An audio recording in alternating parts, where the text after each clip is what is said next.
It seems we have been measured almost all of our lives. When we were infants with our height and our weight, and as we grew, it became our speed and our strength. And even in school with our test scores, and today with our salaries and job performance. It seems as if those personal averages are almost always used to measure where we are in comparison to our peers. And I think we should look at that a little differently.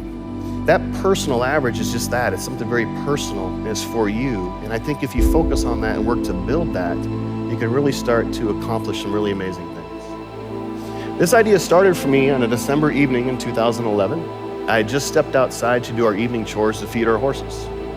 I hopped into our tractor, and a few minutes later, a 5-foot-tall, 700-pound bale of hay fell from the loader, crushing me in the seat of the tractor, in the process shattering my T5 and T6 vertebrae. I didn't lose consciousness, but I felt this buzz throughout my body, and I knew it had happened right away. My hands were reaching for my legs, but my legs didn't recognize anything touching them. And in fact, I couldn't feel anything from the center of my chest down. So there I was, about 100 feet from the house, with my arms wrapped around the steering wheel, trying to hold myself up, waiting for help. And unlike what you see on TV and the movies, as much as I tried to get the dogs to go to the house and get help, they just stared at me. Well, 45 minutes later, my wife came home, and I heard her step out of the house and like normal, if I needed help, "Hey, do you need help?" And I said, "Yes."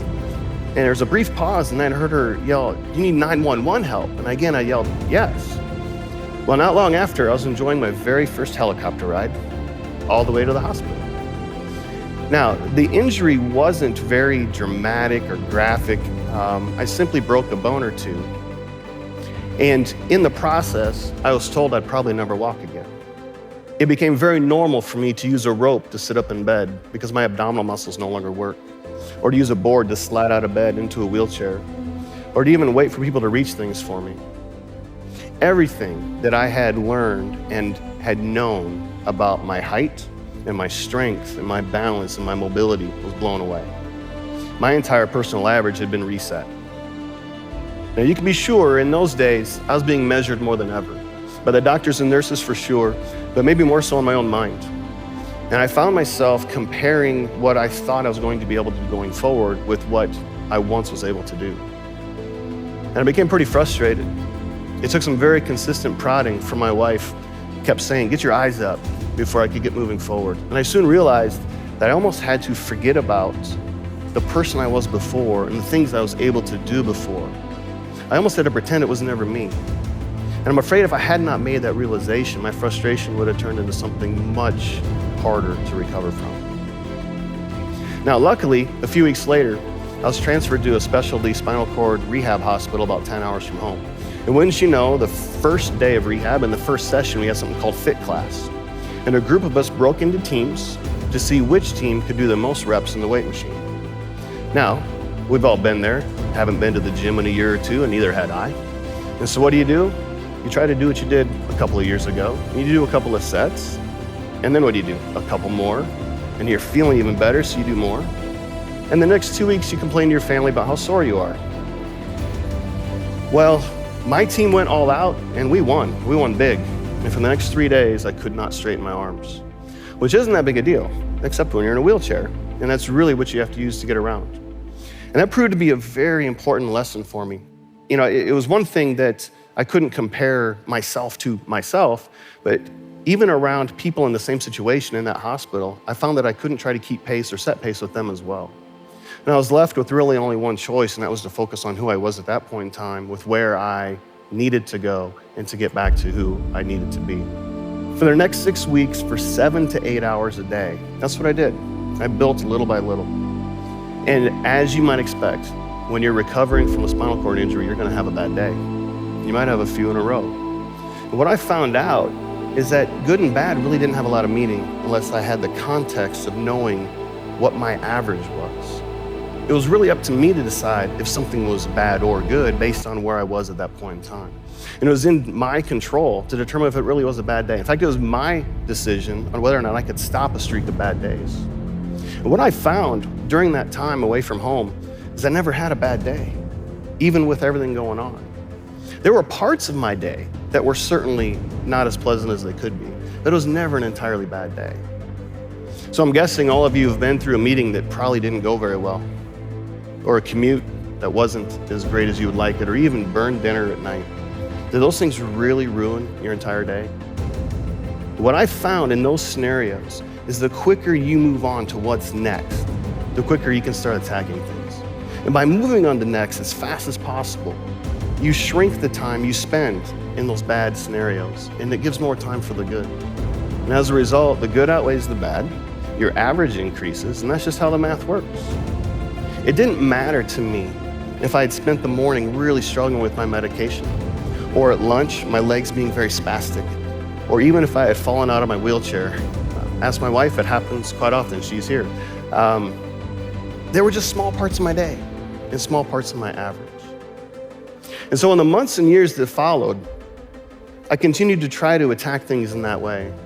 And before I know it, I was being presented with some pretty incredible challenges, like completing a marathon in a wheelchair. In early 2016, I met my physical therapist, and after a few really grueling sessions, she must have sensed something, because she pulled me aside and said, you should do a half marathon in your wheelchair. Oh yeah, it's in 10 weeks. And I thought in my mind, you're crazy. I didn't have a workout plan. I didn't have any way of knowing how fast I needed to go or how far I was supposed to go. But I simply got to work. And I started tracking every workout every day, and I simply wanted to be as good as or as fast as I was the prior day. And in the end, I really created that average for myself, and I tried to build on that as much as I could. Well, I finished that race right in time with what my average should have been. And somewhere along the way, I kind of closed the door on who I once was. That person who I was before and all those things I thought I was able to do, it really didn't matter. In fact, walking again really didn't matter. It became much less of a goal for me in terms of where I was gonna go. And besides, you guys are so slow when you walk. I mean, in crowds like this, it is so difficult. I'm like, get out of the way, we're going places. And all I wanted to do was go fast. So I did what I thought I should do. I started researching wheelchair racing. And I went online and I found the best of the best. I learned the technique, I learned about the equipment, and I was lucky to have a coach that offered me a way to get started. And after talking with him and having him help me get those things underway, as I was leaving, he says, you should do the 2017 Chicago Marathon. And he's the coach, I can't tell him no. So with that guidance, I went back home and I got to work, much like in the prior way. And I continued researching, but I had learned my lesson. I was really careful not to compare with how accomplished those people on the internet were and how fast they were, because if I had, then I probably never would have continued going through with it. Well, the weekend of the race arrived, and it was just like going to college for the first time. You're dumped off. There's a whole bunch of people around you. You don't really know very many of them. Somebody's got the cool stereo and the cool TV, and they're smart, and they're pretty, and they're cute, and they're handsome, and you don't know if you really belong. But then somebody says, hey, let's go get food. And all of a sudden, that friend group happens, and you start to settle in. Well, that weekend of the race, we had a meeting called the Wheelers meeting, and there was 60 wheelchairs in that room the night before the race. And wouldn't you know it, all of the people that I had been researching were there, the best in the world. There must have been over 50 Paralympic medals in the room that day. And I felt pretty small, and I fell back into that trap of comparing myself. I knew that my averages that I had been tracking during my workouts were over 90 seconds slower per mile than theirs. And the coach was the only one there that I knew, and he reached out and noticed something, and I think he sensed my anxiety, and he invited me to get food with his team. And with that, everything settled down. I realized really quick that they didn't care about my average, surely, and I had forgotten about theirs. Well, that next day, I finished the race about 45 minutes after the person that won it. But as I was leaving, those new friends who are very close today challenged me to stay involved and to keep working through different races and competitions. And so I did what I knew how. I went home and I got busy. Now, as you can imagine, being in a wheelchair, let alone training for a marathon in a wheelchair, is a pretty lonely thing. I have an incredible group of friends that will ride bike with me and keep track of pace and help me out. But in the end, it's still 5 to 6 days a week. It's 50 to 60 miles of effort, and it's a lot of alone time. And for the most part, you really have nothing to rely on but yourself in those times. It's my average, and I'm trying to get better little by little. Well, this fall I was in Chicago for the 3rd time. It was my 7th marathon. And just like going back to college for your junior year, you're anticipating catching up with friends and getting excited about rolling right back into things. Well, I attended the same pre-race meeting and the same pre-race meal and caught up with those friends. And we lined up for the race. And right at the start, my average kicked in. And before long, I caught up with some of those friends, was able to keep pace with them and push together. But it wasn't long before I faded. It just happened, and I found myself all alone again with really nothing to rely on other than what I had worked so hard to be at.